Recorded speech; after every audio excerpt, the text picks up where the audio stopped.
Olá, meus amigos, aqui é o professor Marcelo, de volta ao nosso projeto de comentar toda a nova lei de licitações. Este é o canal Resenforense, curta o vídeo, inscreva-se no canal e, se possível, ajude-o com apenas R$ 2 por mês no Apoia-se, ou ainda sendo membro, os links estão aqui na descrição do vídeo. Vamos lá?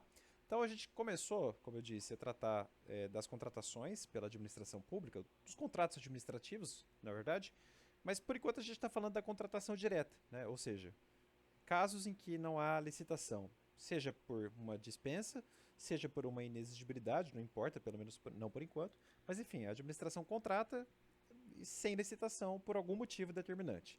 Bom, o primeiro motivo determinante a ser estudado na lei é a inexigibilidade de licitação. Quer dizer, a licitação não é exigível por alguma razão. Em geral, é porque não é possível licitar. Tá? Não é possível fazer uma concorrência no caso concreto. Basicamente é isso. Tá? E é o que já acontecia na lei 8666, diga-se a verdade, que tinha um rol exemplificativo, porque você não pode, não é, enumerar num rol fechado todos os casos de impossibilidade licitatória. Tá bom? Vamos lá então. Artigo 74 é o único artigo que trata do tema, mas é um artigo vitaminado. Ó. Tem incisos, tem alíneas, tem parágrafos, tem uma cacetada de coisas aqui. Vamos lá então. Com calma, tá? Artigo 74. É inexigível a licitação, então você não exige em lei a licitação quando? Quando inviável a competição. E olha só que interessante, como a lei mantém o espírito anterior, ó, em especial nos casos de, quer dizer, rol taxativo, rol exemplificativo, né, pessoal? Em especial nos casos de, quer dizer, eu vou dar, a lei está falando mais ou menos o seguinte, olha, quando é inviável a competição, não faça licitação, porque é inexigível. Especialmente nos seguintes casos, quer dizer, ela vai dar alguns exemplos, né? Casos frequentes, por exemplo, de inexigibilidade porque é inviável a competição. Então, em especial nos casos de, vamos lá então, número 1, aquisição de materiais, de equipamentos ou de gêneros, desculpe, ou contratação de serviços, eu vou grifar só isso aqui, ó, que só possam ser fornecidos por produtor, empresa ou representante comercial exclusivos. Eu vou grifar só isso. Só possam ser fornecidos por produtor, empresa ou representante comercial exclusivos. Aconteceu isso, por exemplo, não por conta da Lei 8666, por conta mais do RDC, né? Mas aconteceu isso na Copa do Mundo. Né? Ah, tem que comprar a bola tal que a FIFA quer. Né? Então não dá para licitar, em regra. Tá? Inciso segundo, segundo exemplo. Contratação de profissional do setor artístico diretamente ou por meio de empresário exclusivo, desde que consagrado pela crítica especializada ou pela opinião pública. Eu vou grifar isso aqui, ó, setor artístico, desde que consagrado pela crítica especializada ou pela opinião pública. Não percam de vista isso aqui, ó, que pode ser diretamente ou por meio de um empresário exclusivo. Tá? Mas setor artístico, você vai licitar para saber quem é o melhor artista, se A ou B? Não. Né? Então, ó, se for consagrado pela crítica especializada, o rodeio da prefeitura, da cidade, dupla sertaneja fulano e Zezinho. Não tem como você fazer uma licitação entre fulano e Zezinho de um lado e Beltrano e Caboclo do outro. Né? Então, enfim, claro, tem que tem que ser consagrado pela crítica especializada, né? E também pela opinião pública, ou pela opinião pública, né? A lei aqui usa o ou, né? Já que tem detalhe de prova, não custa nada a gente chamar atenção para os detalhes, né? Ou pela opinião pública. Terceiro aí desse rol exemplificativo, ó, contratação dos seguintes serviços técnicos especializados ou de natureza, desculpa, técnicos especializados de natureza predominantemente intelectual, com profissionais ou empresas de notória especialização, vedada a inexigibilidade para serviços de publicidade e divulgação. Aqui eu vou dar uma dica, ó. Então, esse inciso terceiro já veda de antemão a inexigibilidade de licitação para serviços de publicidade e divulgação. Sabe por que a gente tem isso? Mensalão. Gravem assim. O caso mensalão. Né? Então a lei já falou, ó, para serviço de publicidade e divulgação eu não vou aceitar mais inexigibilidade. E ela mantém aqui esse espírito, né? Tirante, então, serviços de publicidade e divulgação, eu vou até mudar de cor que é muito específico isso, tá? Então, para serviços técnicos especializados de natureza predominantemente intelectual, com profissionais, né, com responsáveis aí de notória especialização, né? O que nós temos aqui, dado como exemplo da DE, ó, estudos técnicos, planejamentos, projetos básicos ou projetos executivos. Vamos grifar uma palavra? Estudos. Tá? Então abrange os estudos, né? Aí no grifo, são estudos técnicos, são planejamentos, são projetos básicos e são projetos executivos. Tá? Notória especialização, tá, pessoal? B. Pareceres, perícias e avaliações em geral. Vamos grifar uma palavra só? Vamos grifar avaliações. Então abrange os pareceres, abrange perícias e avaliações em si. Letra C. Assessorias ou consultorias técnicas e auditorias financeiras ou tributárias. Eu vou grifar mais de uma palavra aqui, ó. Vamos grifar consultorias e auditorias, tá? Para deixar didático. Letra D. Fiscalização, supervisão ou gerenciamento de obras ou serviços. Eu vou grifar isso aqui, ó. Gerenciamento de obras ou serviços. E, pessoal, tem que ter notória especialização, tá? Não é qualquer serviço. Por exemplo, o caso clássico do TCU. A lei não diz, mas... aqui, ó, ela vai falar agora. Vamos comentar agora, ó. Patrocínio ou defesa de causas judiciais ou administrativas. Eu vou grifar assim, ó. Defesa de causas, vai. Então, aqui, o TCU era muito pacífico. Era pacífico, na verdade. Ao afirmar, por exemplo, que... se a administração quisesse serviço advocatício ordinário, né, ela tem de licitar, enfim, tem de fazer concurso, né? Serviço advocatício ordinário, uma ação trabalhista comum, né, uma ação civil comum, e assim vai. Agora, uma causa super extravagante, por exemplo, a defesa da Petrobras no processo arbitral de uma corte francesa sobre o vazamento do petróleo e tal. Isso aconteceu, né, para dar um exemplo. Então, aí você precisa, ou melhor, aí a licitação é inexigível. Você tem que contratar o cara que dá aula em tal instituição, que estuda isso há muitos anos. Aí você tem notória especialização. Não tem como fazer uma licitação sobre isso, um concurso, né? Letra F, treinamento e aperfeiçoamento de pessoal. Letra G, restauração de obras de arte e de bens de valor histórico. Ó, restauração de obras, realmente é um know-how muito específico. Eu preciso de um cara que saiba remendar ou, enfim, restaurar uma coluna lá em Ouro Preto, na cidade de Ouro Preto, lá em Minas. Quer dizer, só uma pessoa sabe fazer, então o Estado vai lá e contrata aquele sujeito, né?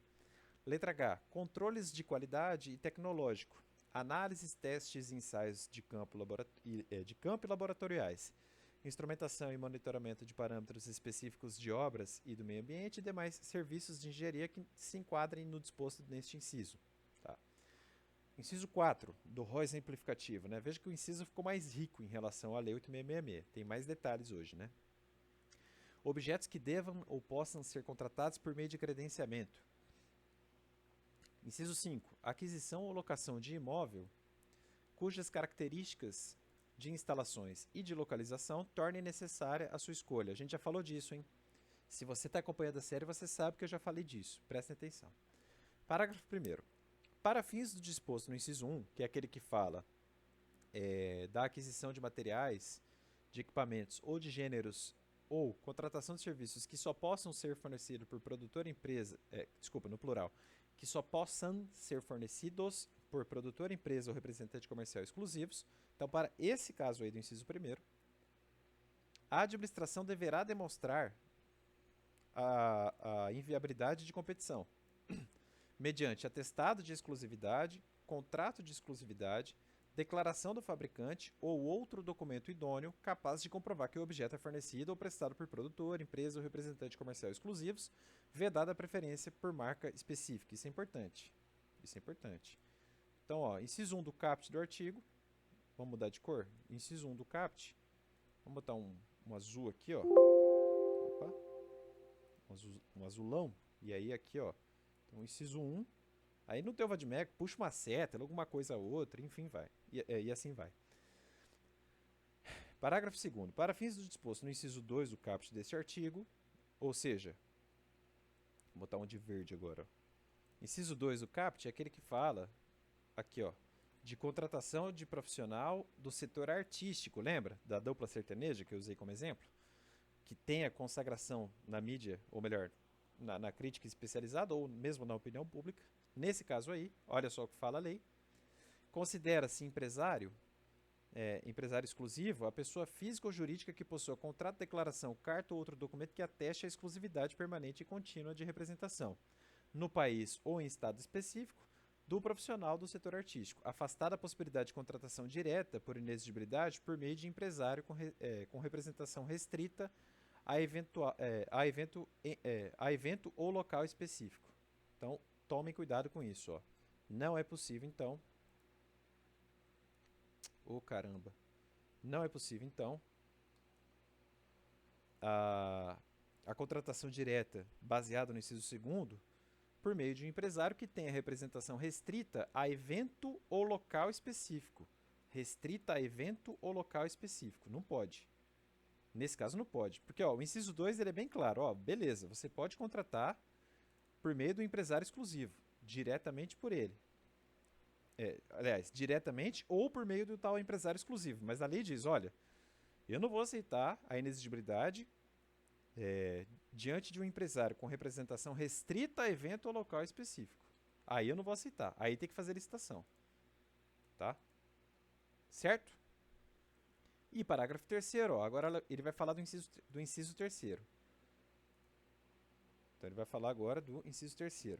Deixa eu mostrar o inciso 3º de novo, que é aquele que fala da contratação de serviços técnicos especializados, de natureza predominantemente intelectual, de notória especialização, sendo certo que a gente não aceita em publicidade e divulgação, lembra, para estudos, avaliações, consultorias, auditorias, gerenciamento de obras e serviços, defesas de causas, treinamento, restauração de obras, controle de qualidade e controle tecnológico, casos de credenciamento, aquisição ou locação de imóvel quando as suas características e a sua localização tornar necessária a escolha. Nesse caso aí, olha só o que a lei fala. Considera-se notória especialização o profissional, ou melhor, de notória especialização, o profissional, a empresa, cujo conceito no campo de sua especialidade.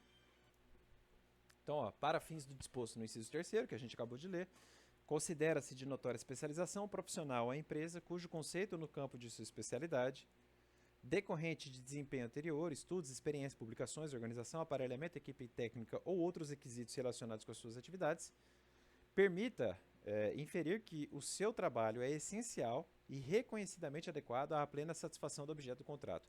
A lei aqui está chovendo no molhado, né? A lei está falando o seguinte, olha, se é para ser o cara, tem que ser o cara, tá? Então tem que ter know-how, tem que ter currículo, tem que ter lattes, tem que ter histórico, tem que ter uma série de coisas. Tem que ser o bicho mesmo, tá? Parágrafo 4º. De novo, nas contratações com fundamento no inciso 3º, de novo, inciso 3º, né, o profissional de notória especialização. Aí, olha que interessante, é vedada a subcontratação, bastava dizer isso, né, de empresas ou atuação de profissionais distintos daqueles que tenham justificado a inexigibilidade. Quer dizer, eu contratei o cara porque ele é o cara. O cara não pode chamar o estagiário, o cara não pode chamar o assessor, o cara não pode chamar o seu funcionário. É personalíssimo. Então, se eu contratei o cara, é para ser o cara. É isso que a lei está falando, tá? Com outras palavras. Parágrafo 5º. Nas contratações com fundamento no inciso 5º do caput desse artigo, vamos botar essa cor aqui agora. O inciso 5º, cadê ele? Aqui, ó. Ele fala, lembra, da locação de imóvel? Quando ele tiver um caractere de instalação e de localização que tornar necessária a sua escolha. Então, nesse caso aí, também não é tão livre. Nós temos alguns requisitos. Número 1, avaliação prévia do bem, do seu estado de conservação, dos custos e de adaptações, quando imprescindíveis à realização, ou melhor, quando imprescindíveis, ou seja, indispensáveis às necessidades de utilização, e do prazo de amortização dos investimentos. Quer dizer, tem que valer a pena. Tem que amortizar os investimentos, né? É a longo prazo, são 10 anos. Então aqui a gente perde um pouquinho, mas lá na frente isso vai ser proveitoso para a administração pública. Tá? Então tem que instruir, uma avaliação prévia. Segundo, certificação da inexistência de imóveis públicos vagos e disponíveis que atendam ao objeto. Quer dizer, seria muito cômodo para a administração, né? Ela tem 10 imóveis na cidade, aí ela vai lá e aluga um, do Zezinho. E dá 20 mil reais por mês na mão dele. Quer dizer, sem licitação. Não dá, né? Não dá. Se ela tem imóveis na cidade que estejam, primeiro, num raio de localização satisfatório e que atendam aos requisitos, não tem por que não utilizar os imóveis vagos, né? E claro, que atendam ao objeto, né? E terceiro, justificativas, né? Tem que instruir o feito. Justificativa do quê? Olha, que demonstrem as justificativas que demonstrem a singularidade do imóvel, ou seja, que demonstrem a própria inexigibilidade, né? ou do imóvel a ser comprado ou do imóvel a ser locado pela administração e que evidencie vantagem para ela. Então tem que ser vantajoso, tá? Então aqui não é tão simples assim. Meus amigos, é isso. Espero que vocês tenham gostado. No próximo vídeo, a gente vai estudar os artigos, ou melhor, o artigo 75. Não se iludam, é um artigo só, mas é famosíssimo, né? Adivinha só? É a dispensa da licitação. Pelo menos uma vantagem da nova lei. Acabou aquela diferença, pelo que eu estou entendendo aqui, batendo o olho na lei, de dispensável, de dispensada. Isso era um saco. Eu reconheço que era chato estudar isso. Agora é um hallzão só, tá? É a dispensa da licitação. Pronto, só tem isso. Tá? A lei unificou tudo só. Tudo num conceito só. E aí tem um hall aqui que é grande pra caramba, né? Tem, sei lá, 16 incisos. E tem um inciso ali, o inciso 4, que é vitaminado, né? Tem as alíneas A a M. Acho que é isso, tá? Então, beleza. Isso é coisa para o próximo vídeo. Hoje a gente viu a inexigibilidade. No próximo vídeo a gente vai estudar outra coisa, que é a dispensa da licitação. Um abraço e até mais. Tchau, tchau.